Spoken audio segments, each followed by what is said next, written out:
मे आई कम इन sir? जी आइए। Good evening good sir. Evening, बैठिए। Thank you sir. आपका नाम ललित है? Yes sir. आपका मीडियम क्या है इंटरव्यू का? सर हिंदी।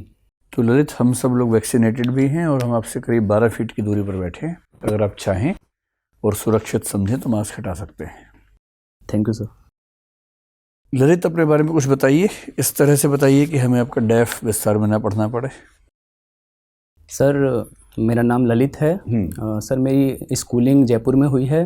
उसके बाद में ग्रेजुएशन में मैंने MNIT से सिविल इंजीनियरिंग किया जी। और उसके बाद में सिविल सर्विसेज का प्रिपरेशन और स्टेट PCS में मैंने कुछ पार्ट टाइम जॉब और फिर सर अभी Feb 2021 में मेरा PNB में बैंक PO में sir as a MT management trainee मेरा सिलेक्शन हो गया है। और सर अगर हॉबी की बात करूं तो writing short Hindi stories, sir ये मेरी हॉबी है। तो जब बैंक PO में हो ही गया सिलेक्शन तो फिर आप क्यों यहाँ ट्राई करना चाह रहे हैं? अच्छी जॉब में तो हैं ही आप पहले से। Yes sir. सर इसका कारण था कि सर यहाँ पे सर जो मुझे लगता है कि एक चैलेंजिंग जॉब है और सर मुझ में लगता है कि मुझे पोटेंशियल है तो मुझे इसके लिए करना चाहिए। नहीं, चैलेंजिंग जॉब तो PNB में PO वाली भी है, पोटेंशियल भी आप में है उसके लिए। सर स्कोप काम का बहुत अधिक है और सर यहाँ पे मैं करूँगा तो उसका इम्पैक्ट सर काफ़ी ज़्यादा होगा, इसलिए एक सर बड़ा प्लेटफॉर्म मिलेगा सर। अच्छा, इस प्रयास में आप आए हैं। Yes sir. ललित का मतलब क्या होता है? सर ललित का मतलब होता है सर सुंदर। ललित कला का मतलब क्या होता है? कला तो वैसे भी सुंदर ही होती है, Yes, फिर sir. हम ललित कला क्यों बोलते हैं?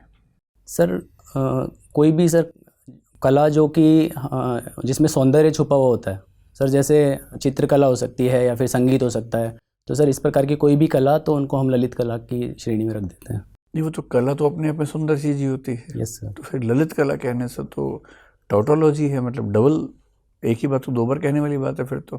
सर अच्छा, जैसे हम बोलते हैं कि कला है, यस सर। उसका एक हिस्सा है ललित कला, तो दूसरा हिस्सा कौन सा है? Aware sir. अच्छा, मैं बताता हूँ। एक होती है फाइन आर्ट्स यानी कि ललित कलाएं, एक होता है यूटिलिटेरियन आर्ट, उपयोगी कलाएं। अनुमान से बताइए क्या अंतर हो सकता है?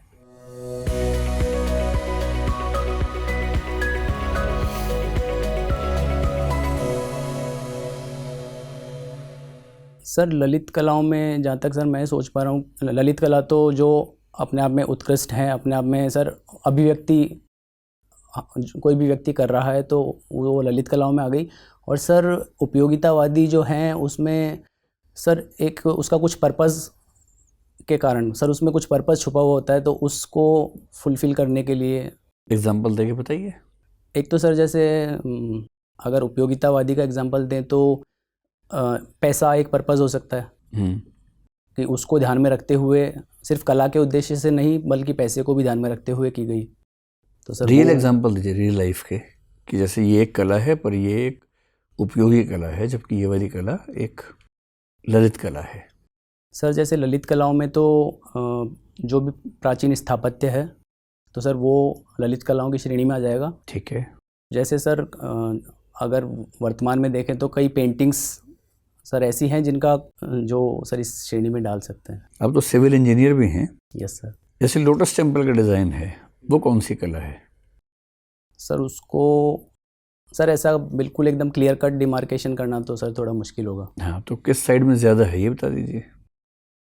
सर उसको एक सर उसका वेल डिज़ाइंड है तो सर दोनों में ही डालना सर। एक सिविल इंजीनियर के तौर पर दुनिया की ऐसी 10 इमारतों या स्ट्रक्चर्स का जिक्र कीजिए जो आपको लगता है कि अगर आप भी उसका हिस्सा होते तो आपको बड़ा अच्छा लगता।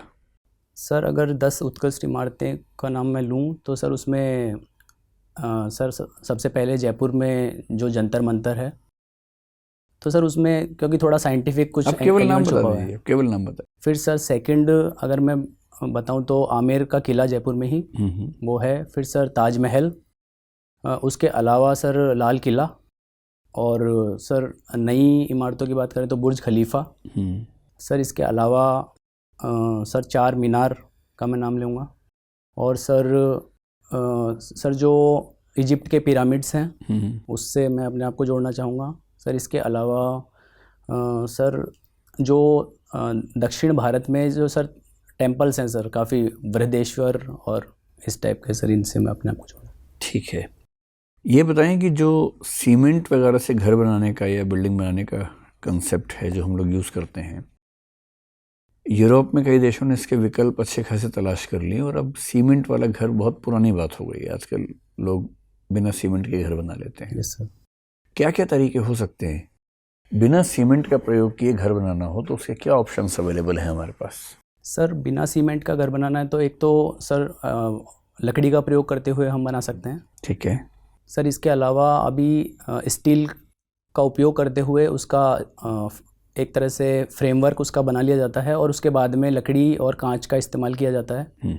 तो सर वो एक ऑप्शन हो सकता है। इसके अलावा सर जैसे जैसे भारत में गाँव में होता था तो सर उसमें जैसे फूस का इस्तेमाल करते हुए सर वो एक ऑप्शन हो सकता है। और सर इसके अलावा भी अगर बात करें तो जैसे सर कुछ पत्थर होते हैं उनका सर उनको इस तरीके से यूज़ किया जाता है कि उनमें सीमेंट का ज़रूरी नहीं है, तो सर वो एक ऑप्शन हो सकता है। तो सस्टेनेबिलिटी, एनवायरनमेंट और सारे पक्षों को देखते हुए यस सर, अगर आपको खुद अपने लिए घर बनाना हो तो कैसा घर बनाना चाहेंगे?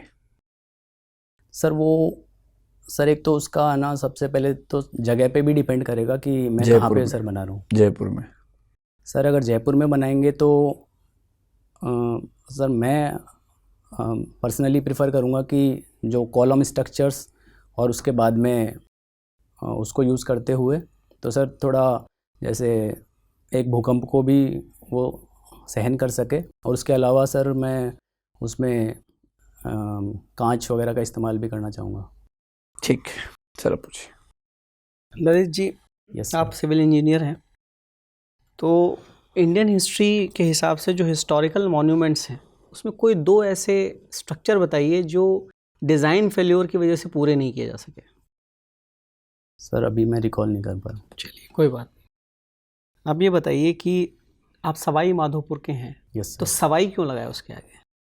सर इसको सर सवाई जयसिंह जी ने बनाया था और उनके नाम के आगे सवाई क्यों लगाया सर वो मुझे पता है कि सर सवाई का मतलब होता है कि जैसे बोलते हैं ना सर सवा शेर, तो वो कुछ उनमें कुछ उत्कृष्ट गुण होते हैं जिसके कारण सवाई लगाया जाता है।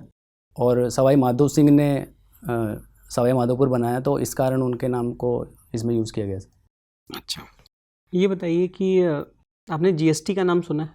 Yes sir. क्या है जीएसटी और उसको क्यों लागू किया गया? सर जीएसटी का मतलब हो गया sir goods and services tax. और सर इसको लागू करने का सबसे बड़ा कारण था कि पहले सर काफ़ी सारे टैक्सेस थे, इनडायरेक्ट टैक्सेस, तो सर उसका सर काफ़ी सारा मतलब कास्केडिंग इफेक्ट काफ़ी ज़्यादा हो जाता था, अलग अलग जगह लगते थे सर। काफ़ी क्या होता है cascading effect? Sir cascading effect में सर काफ़ी सारी लेयर्स होती है। जैसे सर कोई भी गुड्स है एक स्थान से और जैसे प्रोडक्शन से और फाइनल कंजम्पशन तक की साइकिल में जाता है तो कई बार उस पर सर मल्टीपल टाइम्स टैक्स लग जाता है। पहले कौन कौन से टैक्स लगते थे? सर पहले अगर इनडायरेक्ट टैक्सेस की बात करें तो वैट, स्टेट वैट लगता था सर। उसके अलावा एक्साइज, कस्टम्स और sir entertainment tax, sales tax. तो अभी जीएसटी में इनमें से कौन से टैक्सेस को मर्ज कर दिया गया? सर इसमें अभी जैसे स्टेट वैट तो पूरी तरीके से हटा दिया गया है। इसके अलावा sir sales tax, sir customs को भी हटा दिया गया है इसमें, जो इंटरनल कस्टम्स वाला है। आर यू श्योर कि कस्टम्स को हटा दिया गया है? कस्टम्स ड्यूटी किस चीज़ पे लगती है? सर जो एक्सपोर्ट वाला है उसमें तो सर अभी भी है, लेकिन जो इंटर स्टेट मूवमेंट होता है उसमें सर हटा दिया गया है। इंटर स्टेट मूवमेंट पे कौन सी ड्यूटी लगती थी पहले? Sir inter state tax. चलिए छोड़िए, अब ये बताइए कि डायरेक्ट टैक्सेशन क्या है? सर डायरेक्ट टैक्स उसे बोलते हैं जिस पे इंसिडेंट होता है और इम्पैक्ट होता है वो सेम ही होता है सर। जिस पे लगाया उसी को ही पे करना पड़ेगा। उदाहरण दीजिए कुछ। सर अगर उदाहरण दे तो कोई भी गवर्नमेंट एम्प्लॉई है तो उस पे उसको वो जो भी अपना सैलरी अर्न करता है उसमें उसको डायरेक्ट कुछ परसेंटेज वो जिस भी स्लैब में आता है उसको वो देना पड़ता है, तो वो एक डायरेक्ट टैक्स हो गया। ठीक है, आपने फ्री ट्रेड एग्रीमेंट्स के बारे में सुना है कुछ? Yes sir. क्या होते हैं ये? Sir free trade agreements sir कोई भी दो देशों के बीच में साइन किए जाते हैं और इसमें सर काफ़ी सारे जो उन दो देशों के बीच में ट्रेड को बढ़ावा देने के लिए कुछ जो ऐसी बाधाएं हैं जिनको दूर किया जा सकता है, तो वो दोनों आपसी सहमति से सर जो ड्यूटीज़ वगैरह लगती हैं उनको कम करके और बैरियर कम की जाते हैं। अच्छा, आपने नॉन टैरिफ बैरियर्स के बारे में सुना है? Yes sir. क्या होते हैं नॉन टैरिफ बैरियर्स?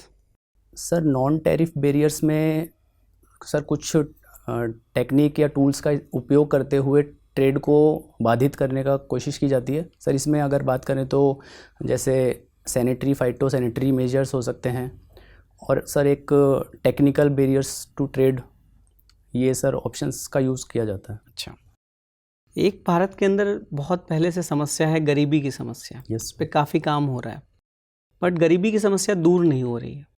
तो आप कम से कम 3 कारण मुझे बताइए, ठोस कारण, जिसकी वजह से गरीबी की समस्या दूर नहीं हो पा रही है। सर भारत में गरीबी जो कम दर से कम हो रही है, तो सर उसका एक रीज़न तो है कि जो भारत की जनसंख्या है सर, वो अभी भी पॉपुलेशन का मोमेंटम काफ़ी ज़्यादा है, तो बढ़ती जनसंख्या के कारण जो भी हम एफ़र्ट करते हैं वो सर इतना दिख नहीं पाता। सर दूसरा अगर मैं बात करूं तो एक सर बहुत बड़ा सेक्शन जो गरीबी रेखा के नीचे था, तो सर अभी भी काफ़ी एफ़र्ट मारने के बाद में सर काफ़ी मिलियंस ऑफ पीपल्स को निकालने के बाद में भी अभी भी। चलिए आप सुझाव दीजिए कैसे दूर किया जाए इस गरीबी की समस्या को। सर अगर गरीबी की समस्या को दूर करना है तो एक तो सर उनको सर सबसे पहले एजुकेशन, सर फिर हेल्थ पे जो एक्सपेंडिचर होता है तो आउट ऑफ पॉकेट एक्सपेंडिचर काफ़ी अधिक होता है, तो सर जिसके कारण लोग है ना गरीबी रेखा के नीचे चले जाते हैं, सर उसको ध्यान दिया जा सकता है। इसके अलावा सर जो एजुकेशन देंगे उसके बाद में उसको कैसे एम्प्लॉयबिलिटी में बदला जाए ताकि अधिकतर लोगों को रोज़गार मिल सके। फिर सर इसके साथ में रोज़गार में भी स्वरोज़गार, उसको काफ़ी प्राथमिकता देनी पड़ेगी। और सर उसके अलावा जो ये रोज़गार और स्वरोज़गार है, इसके लिए सर स्किल डेवलपमेंट पे काफ़ी ध्यान देना पड़ेगा ताकि लोग अपने जो सेल्फ़ एम्प्लॉयमेंट है उसकी दिशा में अपने आप को सक्षम पाएँ। और सर इसके अलावा सर क्योंकि भारत की जनसंख्या अधिक है तो हमें देश के बाहर भी कुछ ऑप्शंस तलाशने होंगे। ठीक सर। ललित, आपने बताया कि ललित का अर्थ होता है सुंदर। Yes sir. है ना? सत्यम शिवम सुंदरम का नाम सुना है? यस। ये 3 वैल्यूज़ हैं। आप Malviya national institute of technology से पढ़े हैं, तो क्या ये मदन मोहन मालवीय जी के नाम पे है? Yes sir. अच्छा, तो मदन मोहन मालवीय जी ने भी ह्यूमन वैल्यूज़ के रूप में इसकी चर्चा की हुई है BHU की स्थापना करने के क्रम में, है ना? तो इसमें ये बताइए कि सत्यम शिवम सुंदरम में यानी ट्रुथ, गुडनेस एंड ब्यूटी में ब्यूटी का क्या अर्थ है? सुंदरम से यहाँ क्या मतलब है? सर ये तीनों चीज़ें जहाँ तक मुझे पता है जुड़ी हुई हैं। सर जैसे बोलते हैं कि सत्य शिव है और शिव ही सुंदर है, तो सर सत्य मतलब सच्चाई और शिव का मतलब है सर कई बार थोड़ा शिव जी का सर थोड़ा सत्य से हटके सर एक फ्रैंकनेस के रूप में उसको बोल सकते हैं। तो सत्य, शिव और सुंदर, सर इन दोनों का योग मिलके सुंदर बनाता है, मतलब किसी भी उद्देश्य को पूरा करता है। ठीक है, ये बताइए कि सुंदरता अपने आप में क्या होती है? What beauty is in itself, अपने आप में क्या है? सर कोई भी ऐसी चीज़ जो सामने वाले को प्रभावित कर सके, सर वो ही सुंदरता है। हाँ, तो जैसे किसी भी युवा या युवती को प्रेम हो जाता है, मोहब्बत हो जाता है, तो यूजुअली क्या प्रभावित करता है? ऐसा कई ऐसा देखा गया है कि देखने में लोग बहुत शारीरिक रूप से उतने सुंदर नहीं हैं, लेकिन फिर भी बहुत गहराइयों वाले मोहब्बत की कहानियाँ सुनाई देती हैं।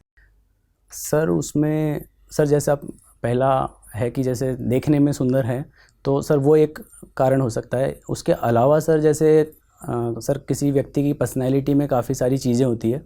सर जैसे मैं कुछ चीज़ें बताऊं तो जैसे बात करने का तरीका है, सर हमें वो पसंद है, विनम्रता है, या फिर सर कई बार हमें कम बोलना या ज़्यादा बोलना, चंचलता, इस प्रकार की चीज़ें हमें पसंद आ सकती है। तो सर और सर बात करना और सर एक इंटेलेक्चुअल लेवल भी होता है, कई बार हम उससे भी आकर्षित हो सकते हैं कि एक सुलझी हुई समझदार तरीके से बात करना। तो सर ये डिपेंड करता है। महात्मा गांधी ने 5 महाव्रत के सिद्धांत बताए, है ना? Yes sir. सत्य, अहिंसा, अस्तेय, अपरिग्रह और ब्रह्मचर्य। Yes sir. और ये 5 चीज़ें महर्षि पतंजलि के योग सूत्र में देखने को मिलती हैं जो अष्टांग योग है उसमें यम के लिए उन्होंने यूज़ किया है, ये एक तरह से वर्चूज़ है।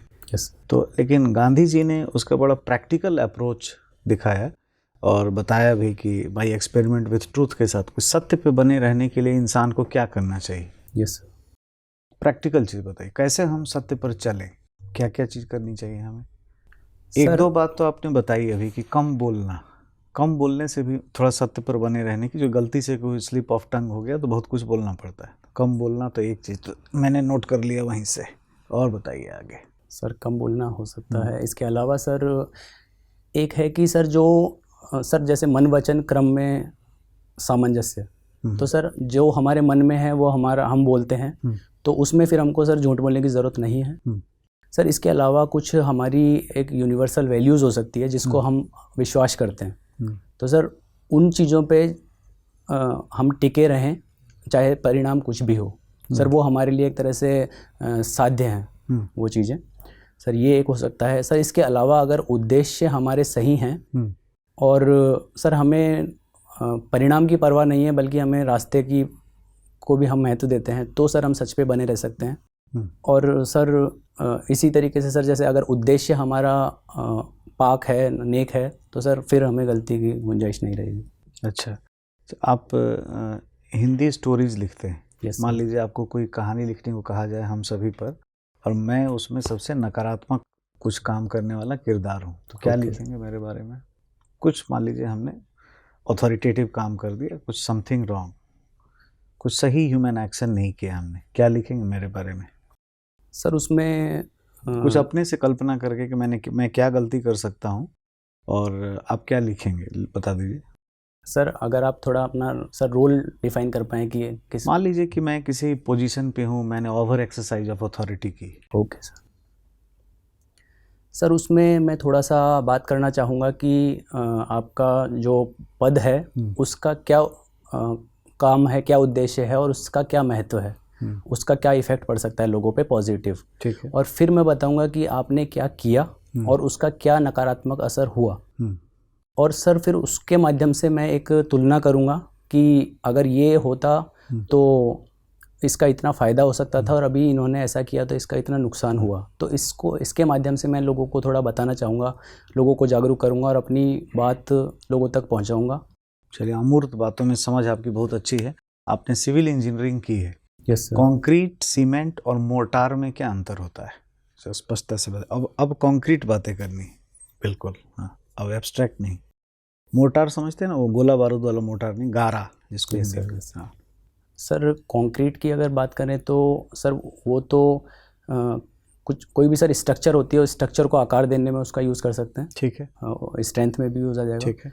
और सर उसी में अगर सीमेंट की बात करें तो सीमेंट एक बाइंडिंग मटेरियल है, और अगर हम आरसीसी बनाते हैं या कंक्रीट की अगर बात करें तो उसमें सीमेंट का यूज़ होता है। ठीक है। और सर अगर मोर्टार की बात करें तो ये भी एक सर बाइंडिंग मटेरियल है जो पहले काफ़ी ज़्यादा यूज़ होता था जब सीमेंट नहीं था, तो उसका ज़्यादा यूज़ होता था। Yes sir. मोर्टार में सीमेंट का आजकल ज़्यादा यूज़ होता है क्या? सर मोर्टार जहाँ तक मैं समझ पा रहा हूँ पहले यूज़ होता था। चलिए ठीक है, आपको एक सिचुएशन देते हैं। Yes sir. आप मान लीजिए कि यूपी गवर्नमेंट में सेतु निर्माण निगम लिमिटेड के सेक्रेटरी, ठीक है, और आपको फ्लाईओवर्स बनाने, तेज़ी से बनाने, तो किस तरह के कंक्रीट का या मोर्टार का या सीमेंट का इस्तेमाल करेंगे जो ज़्यादा टिकाऊ हो और जल्दी से जल्दी हमारी परियोजना सफल भी हो जाए? और मैं आपको बता दूं कि इस पर एक बिहार काडर के एक अफसर है प्रत्यय अमृत, अगर आपने पढ़ा होगा। जी सर। उनको 21 अप्रैल को जो सिविल सेवा दिवस पर पुरस्कार दिया जाता है, prime ministerial award for the excellence in public administration, उसमें उनको मिल चुका है। Yes sir. और उन्होंने ऐसे कुछ मॉडल को किए हैं। मैं आपको हिंट दे रहा हूँ कि आप अपने उत्तर अच्छे से दे सकें। और वो बिहार के सेतु निर्माण निगम लिमिटेड के सेक्रेटरी रह चुके हैं। कुछ विचार बताइए, कुछ आइडिया भी दीजिए, या आपके पास कुछ नए विचार हों, चूँकि आपने इंजीनियरिंग पढ़ी है उसको लेकर के। आप ये मत सोचिए कि उन्होंने जो किया वही एक मॉडल है। Yes sir. आप भी कुछ बताइए। सर अगर ब्रिज बनाने हैं और तेज़ी से अगर बनाने हैं तो सर मेरा अभी जो मेरे विचार में अभी आ रहा है कि सर आजकल रीइंफोर्समेंट वॉल्स का यूज़ करते हुए, जिसमें सर बीच में मिट्टी का यूज़ किया जाता है और साइड में रीइंफोर्समेंट सर ब्लॉक्स होते हैं जिनसे आरी वॉल बना दी जाती है। तो सर ये एक उसमें सर कॉम्पैक्शन में थोड़ा टाइम लगता है, लेकिन ये काफ़ी एक मजबूत है और सर जगह भी कम घेरती है, जैसे लेटरल जगह कम घेरती है, तो ये एक ऑप्शन हो सकता है। और सर इसका जो ड्यूरेबिलिटी है वो भी काफ़ी अधिक होती है। ठीक है, एक और छोटा सा सिचुएशन आपको देते हैं। सर किसी नक्सल प्रभावित क्षेत्र में आप जिलाधिकारी हैं और आपको लोगों का ध्यान आकर्षित करना पढ़ाई के मामले में, क्योंकि जो लोग हैं वो ये सोचते हैं कि मतलब नक्सल ही से ज़्यादा प्रोटेक्शन है, ट्रस्ट एंड कॉन्फिडेंस एडमिनिस्ट्रेशन में उतना नहीं है। तो आपके मन में ये आया कि हम एजुकेशन को आगे बढ़ाते हैं, यस सर, साथ में कुछ कोचिंग्स भी देंगे बच्चों के, जब ये जॉब में जाने लगेंगे तो लोगों का ट्रस्ट एडमिनिस्ट्रेशन में बढ़ेगा। और ये पूरे सीमेंट उमेंट वाले स्कूल बनाने में काफ़ी वक्त लगेगा। गवर्नमेंट की योजना है कि 1 किलोमीटर में हमें प्राइमरी स्कूल बनाना है।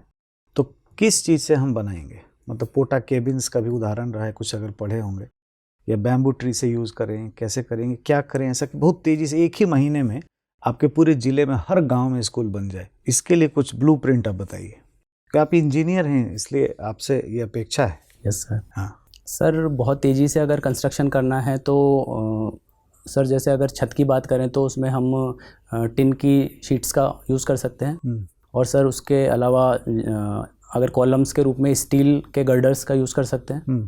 तो सर ये बहुत ही तेज़ तरीके से हो सकता है। और सर इसके अलावा अगर स्टील के कॉलम्स यूज़ करें और उसमें सर लकड़ी के पार्टीशंस का यूज़ करते हुए भी इन स्ट्रक्चर्स को काफ़ी तेज़ तरीके से बनाया जा सकता है। ठीक, अच्छी बात है, thank you. Lalit, yes sir. चूँकि आप सिविल इंजीनियर हैं तो ये बताइए कि सीमेंट की जो सेटलिंग रेट है उसका प्रोसेस क्या होता है? Sorry sir. अच्छा, अगर कंपोजिशन ऑफ सीमेंट देखें हम, यस तो सर। उसमें कौन सा कंटेंट है जो कि उस सेटलिंग रेट को बढ़ाता है?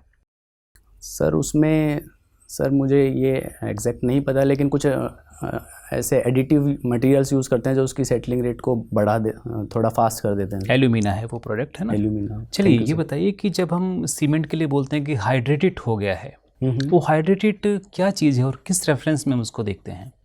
Sorry sir. सीमेंट की सेटलिंग में पॉलीमर्स और कुछ मिडल पॉलीमर्स भी बनते हैं, उनका क्या रोल होता है? Sorry sir. चलिए मुझे बताइए कि जब आप कोई कैनाल की टाइलिंग कर रहे होते हैं, यस सर, तो उसके लिए स्पेशल फीचर्स क्या होते हैं एक सिविल इंजीनियर के दिमाग में? सर कैनाल की टाइलिंग करने के लिए सर एक तो उसमें सर कई बार जैसे वो होता है कि उसका परमिएबिलिटी कम होनी चाहिए, सीपेज नहीं होएगा जिससे, तो सर उसमें जिप्सम का यूज़ कर सकते हैं नीचे कोटिंग के लिए। सर उससे पहले अगर उससे भी मैं पहले बात करूं तो जो टाइलिंग है उसके नीचे का जो कॉम्पैक्शन है सॉइल का, वो उस पर हम काफ़ी ध्यान देना पड़ेगा। और सर उसके जिप्सम तो अलावा हम हड़प्पा टाइम में करते आ रहे हैं। Yes sir. आजकल की टेक्नोलॉजी में हम क्या यूज़ करते हैं? सर आजकल तो सर कुछ सर जैसे प्लास्टिक टाइप कुछ मटेरियल्स होते हैं सर, जो जैसे जो सर सीपेज को काफ़ी हद तक रोक देते हैं, तो सर उसकी भी एक लेयर का यूज़ आजकल का करते हैं। ठीक बात। ये बताइए कि जैसे सर ने बताया था मोटार, यस सर। तो मोटार तो आज भी यूज़ होता है, यस सर। तो कॉम्पोजिशन क्या है मोटार की? सर उसमें sir I am not sure, लेकिन सर चलिए ये सेगमेंट ही छोड़ देते हैं, सेगमेंट सर। से बाहर आते हैं। ये बताइए कि इंफ्रारेड वेव्स जो है हम कहाँ कहाँ पर यूज़ करते हैं? सर इंफ्रारेड वेव्स का एक तो सर मोबाइल में पहले यूज़ होता था, कुछ मल्टीमीडिया को एक दूसरे में ट्रांसफ़र करने के लिए। ठीक है। और सर इंफ्रारेड वेव्स का, चलिए ये बताइए कि अगर मैं ये कहता हूँ कि ब्रह्मोस मिसाइल जो है एक सुपरसोनिक क्रूज मिसाइल है, यस सर, तो इससे आपको क्या मैसेज मिलता है कि इसके अंदर क्या क्या क्वालिटीज़ हैं? सर सुपरसोनिक का तो सर उसकी स्पीड को वो बताएगा कि उसका जो भी उसकी स्पीड है, कैसे उसको मापते हैं उसकी स्पीड को हम? सर मैक्स में होती है। ठीक बात। और सर इसके अलावा अगर सुपरसोनिक और फिर सर क्रूज़, तो सर एक तो सर क्रूज़ होता है वो, जहाँ तक मैं याद कर पा रहा हूँ कि विद इन एटमॉस्फेयर वो मूव करती है। चलिए, रेमडेसिविर जो मेडिसिन थी अभी बहुत चर्चा में थी, ये कोरोना में किस प्रकार से फ़ायदा करती है, इसका क्या रोल है? सर कोरोना के कारण सर एक जो समस्या आ रही थी वो ये थी कि ऑक्सीजन की कमी हो रही थी, और सर रेमडेसिविर का ये यूज़ है कि इससे जो ऑक्सीजन की एकदम से कमी होती है इसको ये कहीं ना कहीं प्रिवेंट श्योर करता हैं है। आप इसमें? सर- मास्टर सेल क्या होते हैं हमारी बॉडी में?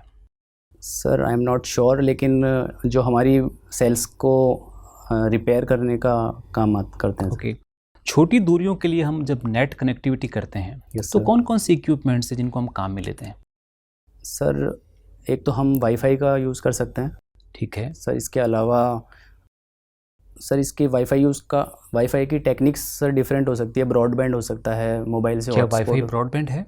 सर ब्रॉडबैंड का यूज़ करते हुए उसका जो एक सर उससे हॉटस्पॉट क्रिएट किया जा सकता है, उसका जो राउटर होता है सर। NFC का नाम सुना आपने, near field communication? Yes sir. क्या काम आता है, कैसे काम आता है ये? सर NFC का सर ये मल्टीपर्पज़ इसका यूज़ हो सकता है सर। जैसे अगर जो हमारे पेमेंट कार्ड्स होते हैं इसको सर कॉन्टैक्टलेस तरीके से पेमेंट करने में भी यह काम आ सकता है सर। इसके अलावा जो सर जैसे ये जो फास्टैग है इसमें सर ये काम आ सकता है। जब हम फ्लाईओवर बनवाते हैं यस तो उसमें एक कॉन्सेप्ट आता है हीट एंड टेम्परेचर में कि हीट एक्सपेंडेशन हो रहा है, यस। तो उसके ऊपर हम आयरन बार्स और आयरन गार्डर का भी यूज़ करते हैं। तो उसमें कौन सी टेक्निक लगाते हैं कि कोई कैजुअलिटी ना हो वहाँ पर? सर जो हीट के कारण है सर उसमें वियर एंड टियर ज़्यादा हो जाता है, तो सर बीच में उसकी आयरन बार्स की लाइनिंग दी जाती है ताकि उसका एक्सपेंशन के हीट के कारण जो एक्सपेंशन होता है वो उसको सहन कर सके। चलिए लास्ट क्वेश्चन ये बताइए कि ई हेल्थ और टेली हेल्थ ये दोनों क्या हैं? सर टेली हेल्थ का तो मतलब हुआ कि सर जो टेक्नोलॉजी का यूज़ करते हुए और किसी को सर दूर बैठे एक मेडिकल वो तो टेली मेडिसिन हुआ। यस ये उससे डिफरेंस है, क्या है ये? Sir. Sorry sir. Sir please. Lalit, yes sir. आप बैंक में मैनेजमेंट ट्रेनी हैं यस सर। PNB में। यस मुझे ये बताइए कि बैड बैंक से क्या समझते हैं? सर बैंकों में NPA की एक बड़ी समस्या है, नॉन परफॉर्मिंग एसेट्स। तो सर उसको बैंक में इतनी एक्सपर्टीज़ होती नहीं है कि वो उसको मैनेज कर सके कई बार, और उससे पूरी बैंक की बैलेंस शीट ख़राब हो सकती है। तो सर इस चीज़ को, इस समस्या का समाधान करने के लिए बैड बैंक का कॉन्सेप्ट आया है जिसका क्या सर बैड बैंक पर्पस स्थापित किया गया है भारत में अभी? सर अभी बात चल रही है इस विषय में। NARCL के बारे में पता है आपको? NARCL क्या है? Sorry sir. नहीं पता है। अच्छा, मुझे ये बताइए कि आप तो बैंक में जब मैनेजमेंट ट्रेनी हैं तो हम जब चेक्स देखते हैं यस सर। तो उसमें साइड में लिखा रहता है CTS 2010। Yes sir. ठीक है, तो ये CTS क्या है? सर CTS का मतलब होता है सर चेक ट्रंकेशन सिस्टम। तो उसमें जो सर पहले मैनुअली चेक क्लियरिंग होती थी और अभी सर CTS मशीन के सहायता से चेक का। तो क्या आसानी हो जाती है इससे? सर इससे उसकी स्कैंड कॉपी के बेसिस पे वो क्लियर किया जाता है चेक? Yes sir. ठीक है। मुझे ये बताइए कि अगर हम कहते हैं कि कॉन्स्टिट्यूशन एक लिविंग डॉक्यूमेंट है, यस सर। तो क्या मतलब होता है इसका? सर कॉन्स्टिट्यूशन में सर काफ़ी सारे प्रावधान हैं जो काफ़ी इम्पोर्टेंट हैं, और अगर लेकिन बदलते वक्त के साथ में उनमें कुछ कमी रह सकती है या फिर कुछ सुधार या फिर कुछ जोड़ना, और सर सुप्रीम कोर्ट की कई जो इंटरप्रिटेशन है उसके कारण भी उसमें बदलाव आ सकता है। तो सर इन रेस्पेक्ट में उसको लिविंग डॉक्यूमेंट बोला जाता है कि वो अपने आप को समय के साथ बदल सकता है। ठीक है। अगर हम भारत और अफ़गानिस्तान के बारे में बात करें तो क्या ये कहना सही होगा कि भारत की जो अफ़गानिस्तान नीति थी यस सर। वो आप करीब करीब उसको विफल मान लेना चाहिए? सर ऐसा तो कहना सही नहीं होगा, क्योंकि सर मतलब कितने भारत में प्रतिशत में अगर बात करें तो ये कितने प्रतिशत आपको सही लगता है?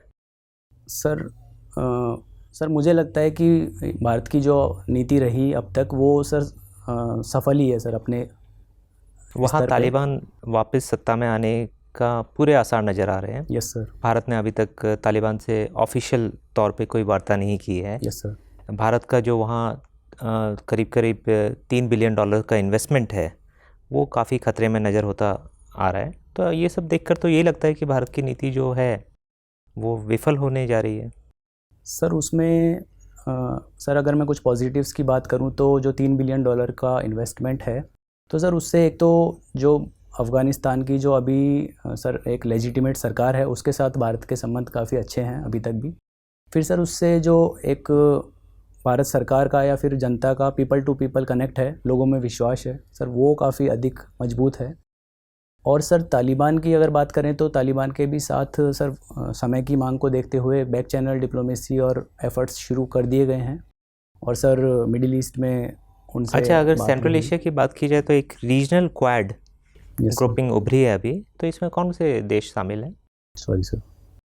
अच्छा, अभी हाल ही में यूनेस्को वर्ल्ड हेरिटेज साइट में भारत की कुछ जगहों को शामिल किया गया है, आप बता सकते हैं कौन है वो जगह? सर एक तो जो हड़प्पन साइट धोलावीरा, और एक सर दक्षिण भारत का कोई मंदिर था सर, उसका मैं नाम अभी याद नहीं करता। कौन से राज्य का है में है ये? Sorry sir. नहीं पता है।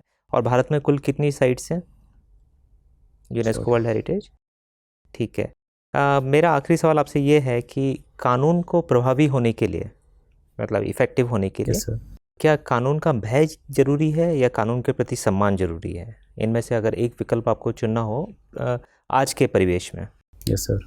सर मुझे लगता है कि कानून के प्रति सम्मान मेरे नज़र में ज़्यादा इम्पोर्टेंट है। नहीं, आपकी नज़र में तो इम्पोर्टेंट है, लेकिन प्रैक्टिकल क्या है आज? सर प्रैक्टिकल की भी बात करें तो सर कानून के प्रति डर अगर होगा तो सर हो सकता है कि वो दिखे और शुरुआत में सफलता ज़्यादा मिले, लेकिन सर जैसे ही वो डर ख़त्म होएगा तो स्थिति पहले जैसी ख़राब हो सकती है। ठीक तो है सर अगर सर। ललित, आप हिंदी साहित्य के विद्यार्थी हैं। Yes sir. मान लीजिए मुझे हिंदी साहित्य के माध्यम से आपके स्टेट को समझना है, राजस्थान को। Yes sir. तो मेरे पास 3 कवि हैं, एक मीराबाई हैं, एक चंद्रवरदाई हैं और एक बिहारी हैं। Yes sir. आप किसी भी ऐसे व्यक्ति को जो आपके स्टेट को नहीं जानता और जानना चाहता है साहित्य के माध्यम से, आप इनमें से किस कवि को पढ़ने की सलाह देंगे और क्यों देंगे? सर मैं कहना चाहूँगा कि तीनों को ही पढ़ना चाहिए सर। ये तीनों ही अपने अपने क्षेत्र में सर काफ़ी उत्कृष्ट तो हैं। आप इन तीनों का जिक्र करके मुझे बताएं कि किस कवि को पढ़ने से क्या मैसेज मिलता है राजस्थान के बारे में, क्या छवि बनती है?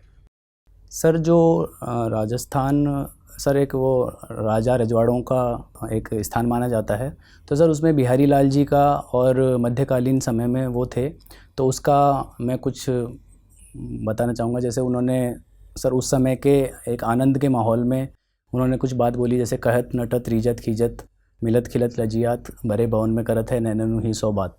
तो सर इससे उस समय का जो राजसी वातावरण था वो हमारे सामने आता है। ठीक। लेकिन सर इसके अलावा जैसे बिहारी लाल जी का ही एक जो सामाजिक कवि का जो उद्देश्य होता है उसको भी वो पूरा करते हैं। तो सर वो उन्होंने जब जयपुर के राजा थे और वो अपने उद्देश्य से विचलित हो रहे थे, तो उन्होंने उनको अपने एक पद के माध्यम से, अपनी एक रचना के माध्यम से उन्होंने उनको आगाह किया था।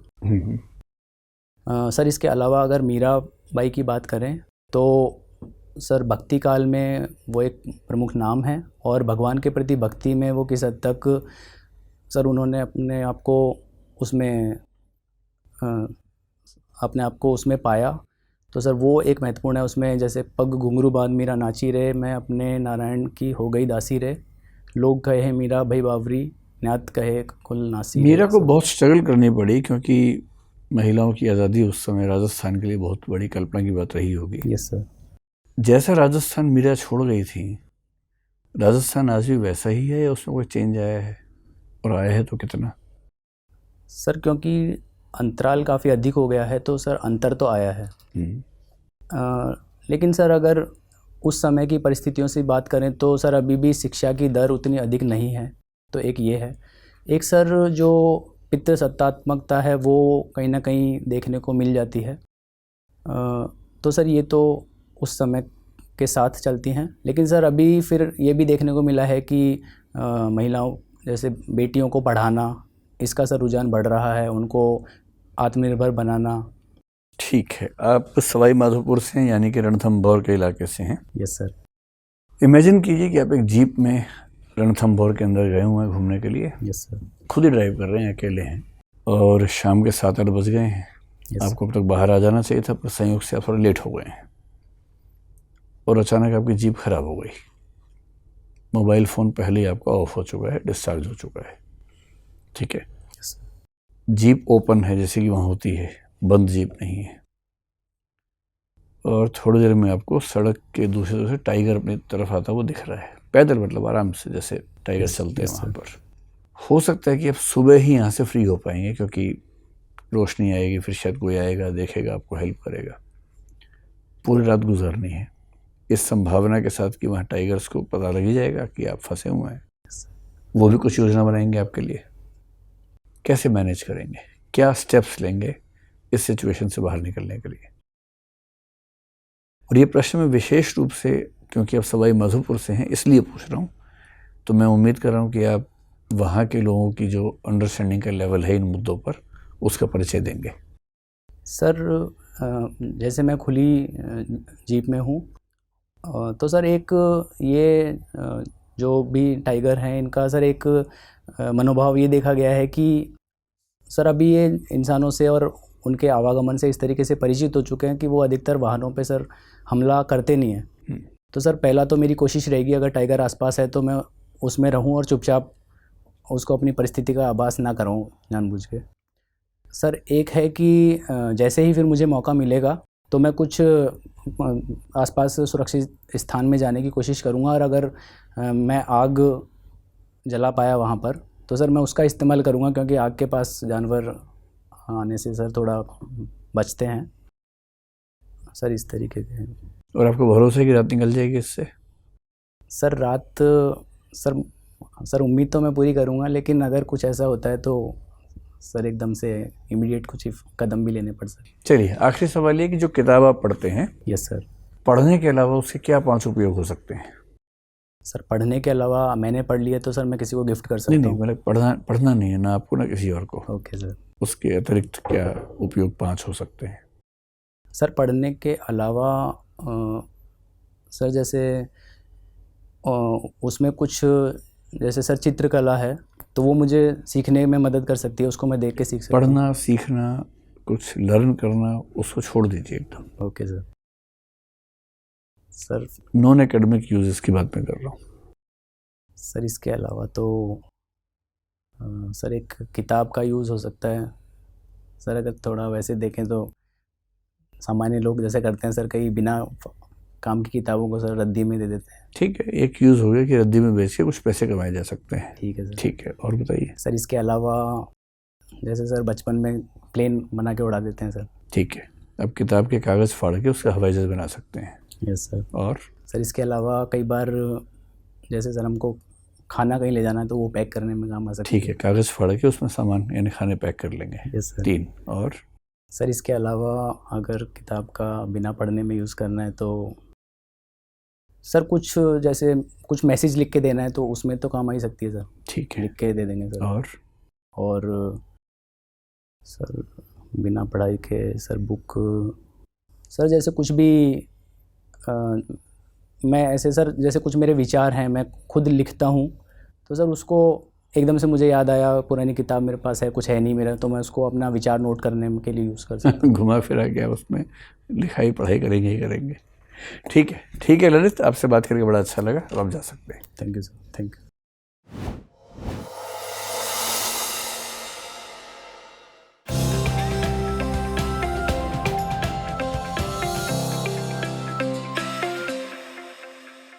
बैठिए। Thank you sir. तो ललित, कैसा अनुभव रहा आपका? सर ठीक रहा थोड़ा सा। ये आपका आईएएस का पहला इंटरव्यू है यूपीएससी में इस साल? नहीं सर, पहले दिया था सर, कब? हिस्ट्री ऑप्शनल से दिया था पहले। अच्छा, कब की बात है वो? सर 17। इतनी पुरानी बात हो गई? सर उसके बाद में हिंदी चेंज किया था तो 1 साल दिया नहीं था। एक बार सर प्री नहीं हुआ था सर, ये हिंदी से फर्स्ट मेंस था। ठीक है, तो उस समय कितने नंबर आए थे हिस्ट्री में? सर हिस्ट्री में 210 सर, काफ़ी कम थे। और इंटरव्यू में? 140। इतने कम क्यों आए होंगे? आपको तो अच्छा खासा मतलब बढ़िया पर्सनैलिटी है। सर कुछ गलतियां शायद। उसकी तुलना में आज कैसा हुआ इंटरव्यू आपका? सर आज तो ठीक रहा सर। तो आपके अनुमान से आज के इंटरव्यू में क्या स्कोर होना चाहिए आपका? सर वो तो सर आप ही बताइए सर। फिर भी सर अगर मेरे हिसाब से देखें तो सर 170s में। ठीक है, 165, 170, 175 के बीच में कहीं चांस बनता है। गुड। और कितने नंबर की आपको ज़रूरत है आईएएस बनने के लिए? सर ऑप्शनल की बात करें तो सर 300 प्लस का मैंने सोचा है कि आने चाहिए। और सर इंटरव्यू में सर अगर IAS दिलवाएगा तो जितना मैक्सिमम हो सकता है। फिर भी मतलब कितने पे हो जाना चाहिए? सर मुझे लगता है कि सर अगर 180 या उससे प्लस आते हैं तो श्योर हो ही जाना। ठीक है। देखिए, सबसे अच्छी बात है कि आप दिखते भी अच्छा हैं, बोलते भी अच्छा हैं, और मतलब कुल मिला के एक बढ़िया पर्सनैलिटी है, काफ़ी अच्छी पर्सनैलिटी आपकी है। एंट्री बहुत बढ़िया आपकी है, बैठने का तरीका बहुत अच्छा है, बोलने का तरीका बहुत अच्छा है, आवाज़, स्पीच मॉड्यूलेशन और जो कुछ भी एक्सप्रेशन में चाहिए वो सब बढ़िया है, शानदार है। ड्रेस को लेके एक दो ऑब्जेक्शन है, तो सॉक्स आपकी जो है वो बिल्कुल मतलब इनफॉर्मल टाइप की हैं। सर ये मैं चेंज करूँगा, है ना, प्लेन ब्लैक पहन लीजिएगा, सबसे सेफ वही है। कोट पहनेंगे वहाँ पर? Yes, blazer? sir. हाँ, तो फिर वो बात भी खत्म हो गई। अगर कोट पहनेंगे फिर तो टाई शायद चल जाएगी, अदरवाइज टाई मतलब आउट ऑफ कंटेक्स्ट जैसे फील हो रही है कहीं कहीं। सर वो मैं पहनूंगा, है ना, वो देख लीजिएगा। ठीक है। अब जो आपके प्रश्न हैं, देखिए तथ्यों में कहीं कहीं आप चूक रहे हैं, वो तो नॉर्मल बात है। आप कितने भी अच्छे तथ्य कर लेंगे तो कोई ना कोई सवाल तो आ ही जाएगा, फंस ही जाएंगे। जो बाकी प्रश्न हैं मुझे ऐसा लग रहा है कि थोड़ा सा बैकफुट पे खेल रहे हैं। कुछ एग्जाम्पल देके मैं समझाता हूँ आपको। जैसे ललित शब्द को लेकर कई सवाल मैंने आपसे पूछे, लालित्य को लेकर, फाइन आर्ट को लेकर, तो आपने कैच किया, फिर आपने बताया भी ठीक तरीके से, लेकिन बहुत एग्जाम्पल देके जैसे होना चाहिए था ना। आपको पता लग गया कि ललित कला है, उपयोगी कला है, अब आप समझ गए क्या अंतर है। Yes sir.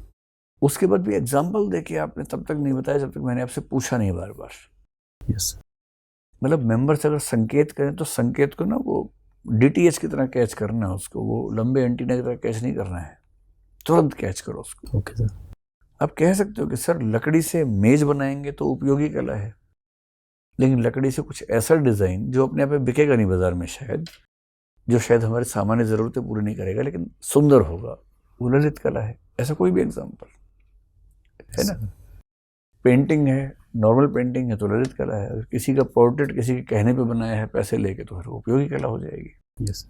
एग्जाम्पल देके बात रखो, एकदम कंक्रीट।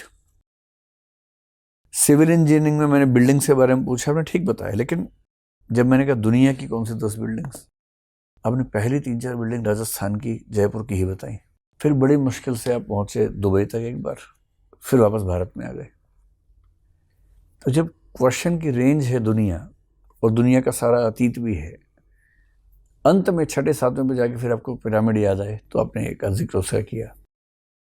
कोशिश करने की, अगर क्वेश्चन का फ्रेम बड़ा है ना तो आंसर का फ्रेम भी बड़ा हो, ये ना लगे कि आप अपने एरिया में ही उलझे हुए हैं। थोड़ा सा प्रश्न के विस्तार को देखें। सत्यम शिवम सुंदरम में शिवम का मतलब आपने जो बताया फ्रैंकनेस, वो ऐसा नहीं, शिव का मतलब कल्याण होता है, वेलफेयर होता है, तो कहीं ऐसा जिक्र है तो ध्यान रखिएगा।